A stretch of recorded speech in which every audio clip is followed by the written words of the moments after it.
કૃષ્ણ દ્વારકાનાથ પાસે દોડી દોડી દોડી ઉતરા આવે છે. પાહી પાહી મહાયોગિન્ય દેવ દેવ જગતપતે નાન્યમ ત્વદ્વયમ પશ્યે યત્ર મૃત્યુ પરસ્પરમ. કે પ્રભુ પાહી પાહી મહાયોગિન્ય જગત, હે જગતના અધિકારણ પ્રભુ, પાહી પાહી મારી રક્ષા કરો. કે તમારા સિવાય મારી આ મૃત્યુરૂપી બ્રહ્માસ્ત્રથી કોઈ રક્ષા ના કરી શકે. પ્રભુએ બ્રહ્માસ્ત્રને જોયું ઉત્તરાના ગર્ભમાં. પરીક્ષિતજી તત્ક્ષણ એના ગર્ભમાં એન્ટ્રી મારી ગયા, પ્રવેશ કરી ગયા અને સુદર્શન ચક્રનું આવરણ બનાવી દીધું અને સુખદેવ પરીક્ષિતની રક્ષા કરી લીધી અને ઉત્તરાના ગર્ભની રક્ષા કરીને પાછા બહાર આવી ગયા. નાની નાની આંખોથી પરીક્ષિતજીએ પ્રભુના દર્શન કર્યા છે. અને એ દર્શન જ્યારે કર્યા એમ અને પછી પ્રભુના જે દર્શન કરી લે પછી એને જીવનમાં કોઈ લાગે જ નહીં સારું. એમાં જ એને મન લાગી જાય બસ હવે જીવનનું સત્ય મળી ગયું તો પછી આનંદ સ્વરૂપ જે મળી ગયું તો પછી બીજી આનંદ નહીં મળો, કેમ કે તો પરમાનંદ રૂપ છે. દર્શન કર્યા. કુંતા માતા કહે છે પ્રભુ એટલા અપશુકન થાય છે, આજે તમે રોકાઈ જાઓ. પ્રભુને ખબર છે. પ્રભુ કહે છે અને કુંતા માતા 26 શ્લોકમાં સ્તુતિ કરે છે. 2-4 શ્લોક લઈ લઈએ, સમય અભાવ છે. કેમ કે આપણું ચિત્ત છે ને ક્યારે પીગલે છે. ક્રોધ આવે તો ચિત્ત પીગલે, પ્રભુની ભક્તિ થાય તો ચિત્ત પીગલે, છોકરા ઉપર લાડ આવે તો ચિત્ત પીગલે, આપણે કોઈ સારી વસ્તુ ખાઈએ. પરીક્ષિતનો ચિત્ત પ્રભુની ઝાંકી જોઈને પીગલે. એને દર્શન કર્યા. કુંતા માતાએ નિવેદન કર્યું, રોકાઈ ગયા. નમસ્તે પુરુષમ ત્વાધીશ્વરમ પ્રકૃતે પરમ અલક્ષ્યત સર્વભૂતાનામ અંતર્ભૈર્યવસ્થિત. કે તમે સમસ્ત જીવના અંતર્ભય તમે જ અવસ્થિત છો, જડ ચેતનમાં તમે છો. માયા જ્વનિકા છન્ન મગ્યા ધોક્ષત ધોક્ષજમ વયમ ન લક્ષ્યસે મૂળ દશા નટો નાટ્ય ધરો. બોલે તમે સૃષ્ટિ કેવી રીતે કરો છો? માતા કુંતા માતા સ્તુતિ કરે છે. અંતર્ભય અવસ્થિતમ, તમે અંતર્ભાર બધી જગ્યાએ સ્થિત છો. માયા ધ્વનિકાંચન, આ માયાના પડદાના લીધે લોકો તમને સમજી નથી શકતા. કે જેવી રીતે એક નાટક થાય છે રંગમંચ ઉપર, એમાં આપણે વધ બી કરીએ, પિક્ચર જોઈએ છે, વધ કરીએ છીએ. કોઈ માણસ પેદા થાય છે, પાછું મરી જાય, પેદા થાય, પછી કોઈ જોડે પ્રેમ થઈ જાય, પછી એમાં ગરડો થઈ જાય. પાત્ર એનો એ છે. અચ્છા, સંસારમાંથી 25 વર્ષમાં કેટલા લોકો ગયા હશે તમને યાદ છે? કોઈને યાદ નથી. આંગળી નાખીએ ને પાણીમાં, પાછી નાખી કાઢી લઈએ, જગ્યા કોઈ દિવસ જગ્યા દેખાય? આંગળી નાખ્યા પછી કોઈ દિવસ જગ્યા ન દેખાય.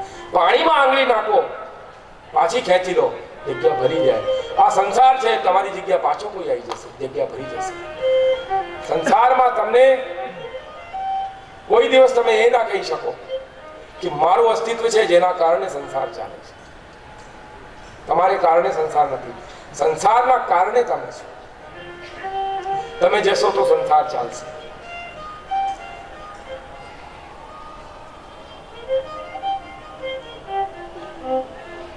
કુંતા માતા કહે છે તમારા શું હું ઋણને અદા કરી શકું કે તમે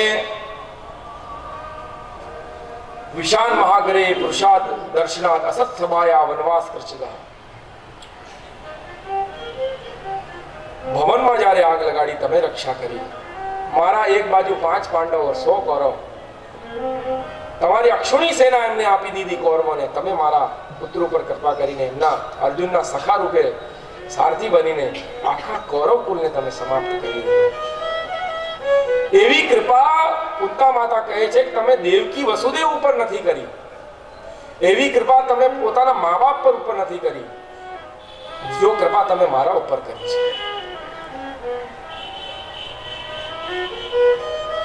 છેલ્લે શું માંગે છે ભગવાનથી ખબર છે?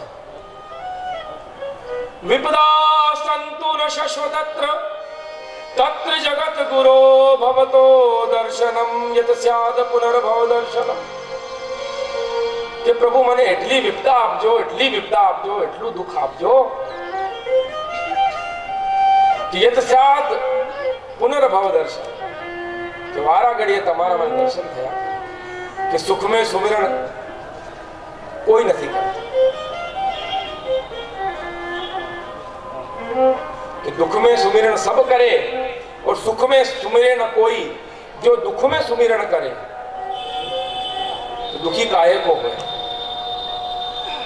દુઃખમાં તમે જે સુખમાં સુમિરણ કરો ને તો દુઃખમાં તમે કોઈ દિવસ દુખી ના.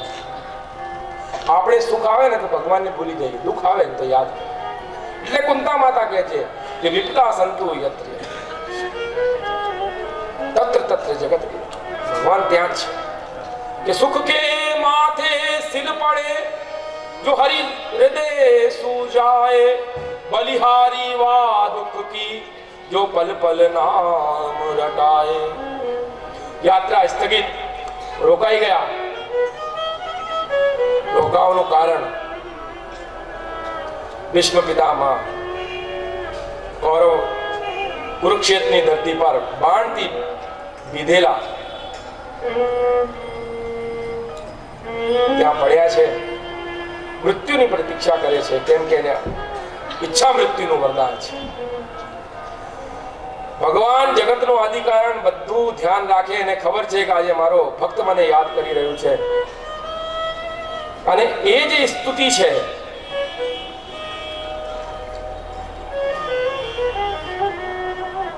એક સંતે બહુ સરસ મારું ચિંતન છે એમાં.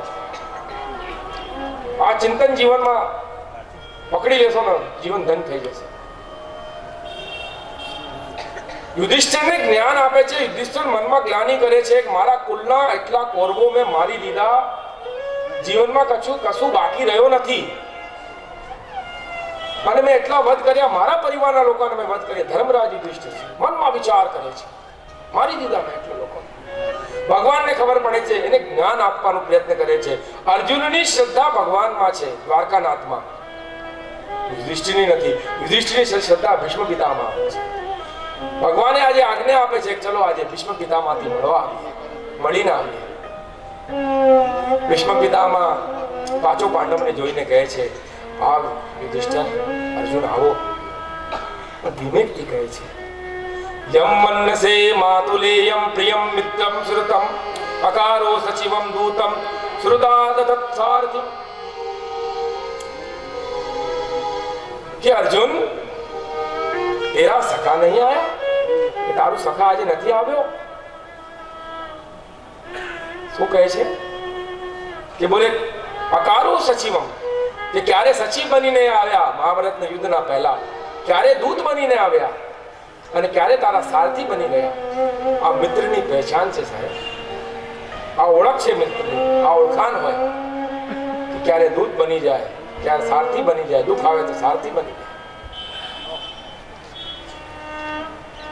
આ મિત્રની પહેચાન છે. આજે આવ્યા છે ભગવાન ભીષ્મ પિતામહના માથાના પાછળ ઊભા છે, સામે આવી ગયા.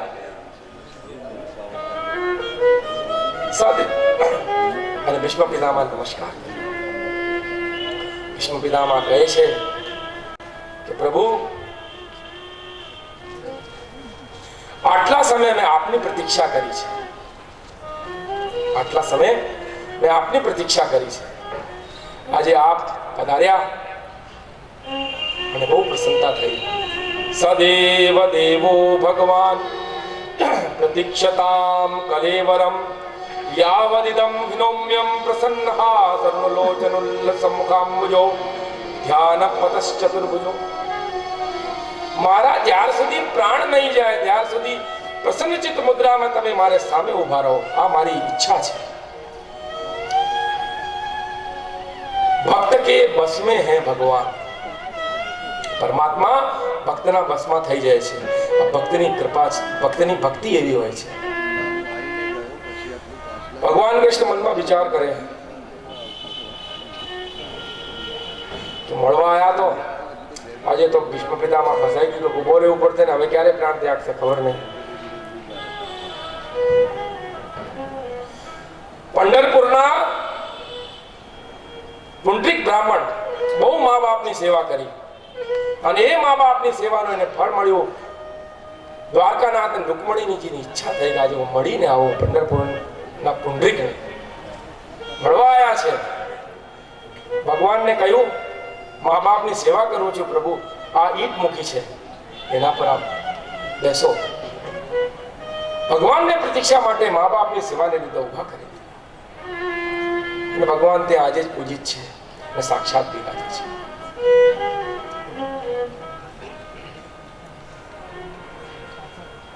વિશ્વની પ્રતીક્ષા સમાપ્ત થઈ અને પ્રભુનું કામ હવે ચાલુ થયું. ये यथा माम प्रपद्यन्ते तानस्तते भजाम्यहम्.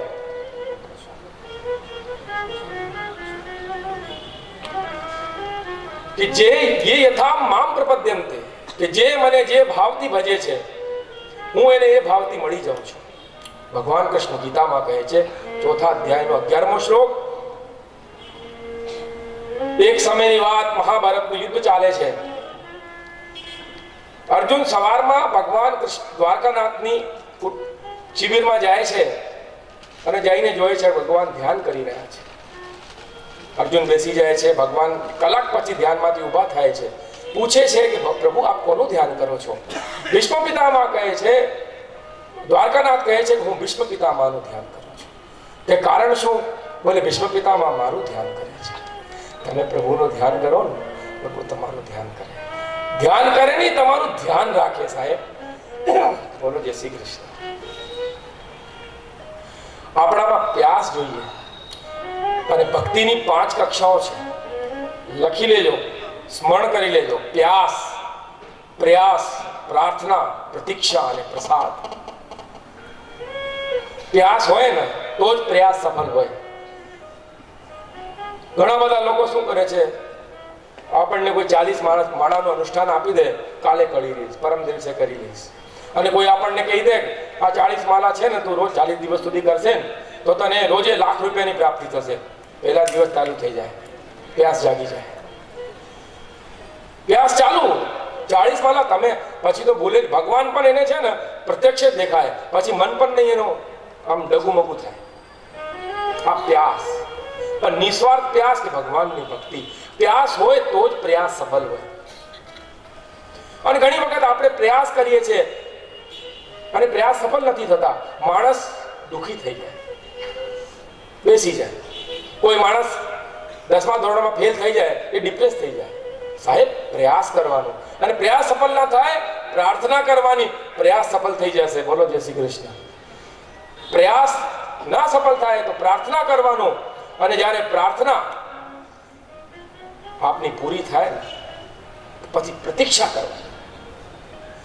સારું વાંચન કરીને ગયા છો, સારું અધ્યયન કરીને ગયા હો, if you may do good study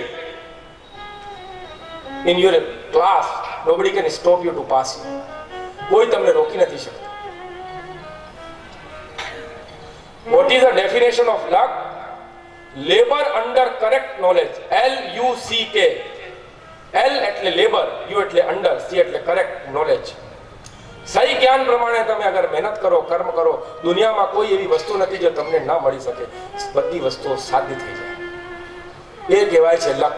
Lucknow અર્થ એ નથી કે ભગવાન ઉપરથી તમને મોઢામાંથી ખાવાનું આપશે ને તમે ખાઈ લેશો. લકનો અર્થ છે સાચા જ્ઞાનથી અને વે ઓફ કરેક્શનથી તમે કામ કરો. You will definite success in your life. તમે સફળ થઈ જશે. અને જ્યારે તમારી પ્રતીક્ષા પૂર્ણ થાય એ છે પ્રસાદ. ઘણા બધા લોકોને હું જોઉં છું, હું મંગલાચરણ કરવા અહીંયા બેસો ને પછી આવવાનું ચાલુ કરે. મંગલાચરણ એટલે શું ખબર છે આપને? આપણું જો હૃદય છે ને એનું ઓપરેશન ચાલી રહ્યું છે, એટલે ભગવાન આવીને બિરાજી ગયા છે. એમાં ભગવાન કૃષ્ણ બિરાજે છે, એટલે બધું તમારું ઓપરેશન ચાલુ થઈ ગયું. આ 3 કલાક 4 કલાક તમારા વિકાર નીકળવાનું ઓપરેશન ચાલુ થાય. પછી મારે જ્યારે સંકીર્તન નામ સંકીર્તન કરીએ ને એટલે મારે ટાંકા કરવાનું, હું સ્ટિચિંગ ચાલુ થાય, મારી ટાંકું લેવાનું મારું કામ ચાલુ થાય, અને તમે છે નીકળવાનું ચાલુ કરી દો. આરતી કર્યા વગર ના જતા. ત્યારે પ્રસાદ મળે. પ્યાસ, પ્રયાસ, પ્રાર્થના, પ્રતીક્ષા અને પ્રસાદ એ આરતી પ્રસાદ છે. સાહેબ મારે સ્ટીચ લેવાનું ચાલુ થાય ને, ટાંકા લેવાનું, એના પહેલા તમે નીકળી જ જાઓ. સંકીર્તન કરો એના તમે બાર. આ બહુ મોટું ઓપરેશન ચાલી રહ્યું છે. 3 કલાક માણસનું ઓપરેશન કરીએ તો કેટલું દુખાવો થાય છે વિચાર કરો છો. એ 7 દિવસ 15 દિવસ સુધી એને આ ઘાવ ભરવામાં લાગી જાય છે. અને તમે 7 દિવસનું ઓપરેશન, 4 કલાકનું ઓપરેશન ચાલી રહ્યું છે મનનું, અને તમે સંકીર્તન ચાલુ થાય આરતી પહેલા બાર પ્રસાદ લઈને જજો. એ તમારું 4 કલાકનું પ્રસાદ છે. એ મનના વિકાર દૂર કરશે, તનના વિકાર દૂર કરશે. તો આ ભક્તિની 5 સીડીઓ. આજે પ્રતીક્ષા પૂરી થઈ છે ભીષ્મની, અને યુધિષ્ઠિરને ઉપદેશ આપે છે. કેમ કે યુધિષ્ઠિરમાં ભગવાનની શ્રદ્ધા. યુધિષ્ઠિરને અંશાવતાર છે ભીષ્મ ભગવાન. 12 ભાગવતમાં એક ભાગવત છે. ભીષ્મ પિતામહમાં યુધિષ્ઠિરની શ્રદ્ધા.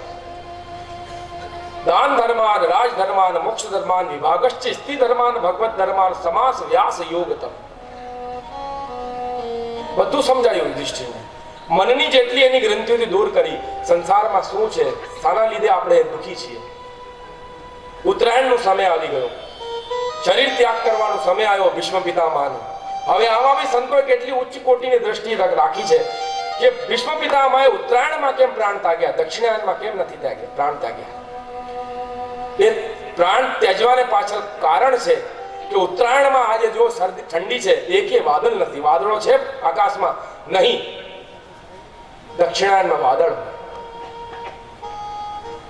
ચિંતન મોટા સંતનું કે જ્યાર સુધી માણસના હૃદયમાં વાસના રૂપી વાદળા હોય, એ જન્મ મરણના બંધનમાં પાછો આવશે, લોટીને પાછો આવશે. એને રિટર્ન થવું પડશે જન્મ મરણના. અને જ્યારે ઉત્તરાયણમાં એ પ્રાણ ત્યાગશે, જેના હૃદયમાં કોઈ પણ વાદળા રૂપી વાસના નહીં, વાસના રૂપી કોઈ વાદળ નથી હૃદયમાં, મુક્ત થઈ જશે, પરમાત્માના ધરાધામનો અધિકારી બની જાય. સાહેબ એના માટે ઉત્તરાયણમાં ભીષ્મ પિતામહે પ્રાણ ત્યાગ કર્યું છે. પ્રાણ ત્યાગ કરવાની મન વાણી વૃત્તિ ભગવાનમાં લગાવીને વિશુદ્ધ ભાવનાથી પ્રાણ છોડવાનો ટાઈમ આવ્યો. અને ભગવાનને ભીષ્મ પિતામહ કહે છે કે પ્રભુ, મારી જો આ મતિ છે, બુદ્ધિ, એમાં કોઈ તૃષ્ણા નથી, પણ આજે એમાં તૃષ્ણા જાગી ગઈ છે. પ્રભુ કહે છે કઈ તૃષ્ણા? કે તમને વરણ કરવાની એની તૃષ્ણા છે. એ તમને વરણ કરવા માંગે છે, તમારાથી એ વિવાહ કરવા માંગે છે. મારી પુત્રી કે ભીષ્મજી તમે તો લગ્ન નહીં કર્યા, બોલે મારી જે મતિ છે ને, મારી બુદ્ધિ, આ મારી પુત્રી છે, અને મેં એને એટલી સાચવીને રાખી છે, કોઈ પણ એમાં મેં દોષ લાગવા નથી દીધો.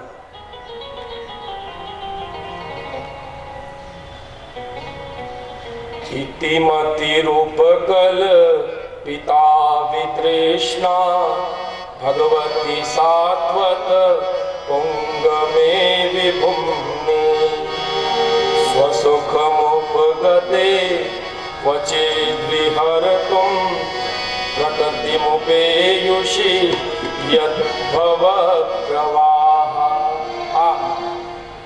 કે મારી આ બુદ્ધિ છે એ વિતૃષ્ણા છે. વિતૃષ્ણા એટલે એમાં કોઈ તૃષ્ણા નથી, તૃષ્ણાથી બિલકુલ દૂર છે. અને વિગત તૃષ્ણાનો એક અર્થ પણ હોય છે વિતૃષ્ણાનો, કે વિગત તૃષ્ણા, કે એમાં કેવલ તમને વરણ કરવાની તૃષ્ણા છે, કે જેમાં સંસારની કોઈ કામના નથી, પણ તમને વરણ કરવાની કામના છે. તો ભીષ્મજીને ભગવાન કૃષ્ણ દ્વારકાનાથ કહે છે કે તમારી મતિને તમે મને આપો છો, પુત્રી છે તમારી, હું જાણું છું, પણ તમારી પુત્રીને તમે પૂછી લીધું કે મને વરણ કરવા માંગે છે કે નથી? કે છોકરીનો પિતા પહેલા છોકરીને પૂછે, બેટા આ છોકરો તારા માટે મેં પસંદ કર્યું છે, તને ગમે છે કે નથી ગમતું? ભીષ્મ પિતામહ કહે છે પ્રભુ મેં પૂછી લીધું છે, એ મારી પુત્રી તમને વરણ કરવા માંગે છે. બોલે તમારી પુત્રીએ મારામાં શું જોયું છે વરણ કરવા માંગે છે? બોલે સાંભળો, બોલે તમે કન્યા વર્તે રૂપમ, છોકરી પહેલા શું જોઈએ છોકરામાં? કે દેખાડવો સારું હોવો જોઈએ, છોકરો તો દેખાડવો છે, સારું looking wise is very handsome. પહેલી વસ્તુ બોલે ત્રિભુવન કમલમ કમાલ વર્ણમ રવિકર ગૌરવરાંબરમ દધામી વપરલક કુલા વ્રતાનબ્જમ વિજય સખીરતિરસ્તુ મે નવ